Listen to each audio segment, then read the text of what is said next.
Riwayat hidup Imam Al-Ghazali.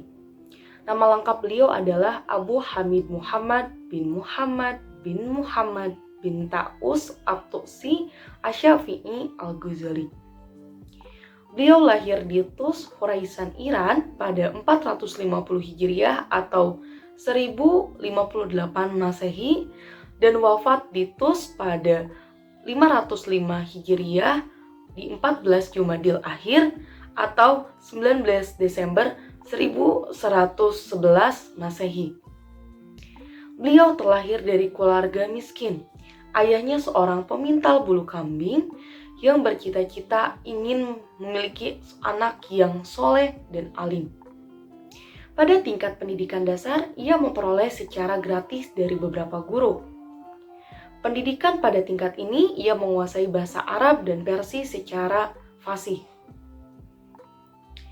Keingintahuannya akan ilmu sehingga ia terus belajar dan mendalami ilmu usuluddin, ilmu mantik, usul fikih, filsafat, dan mempelajari 4 mazhab hingga mahir.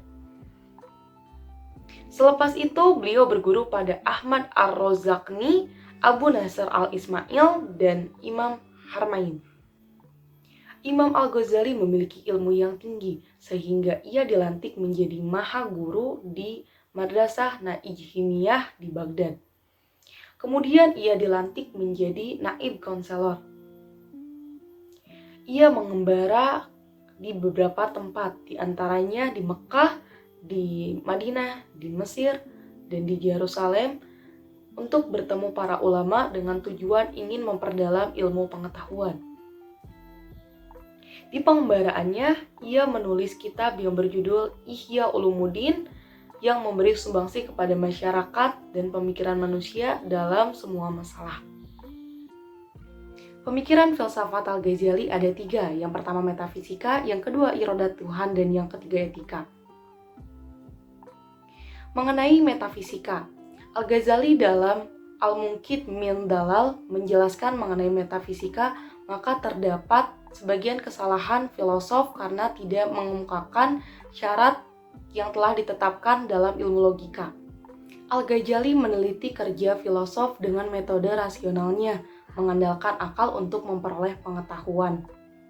Tetapi hasil kajian ini menghantarkannya kepada kesimpulan bahwa metode rasional filosof tidak dapat dijadikan suatu pengetahuan.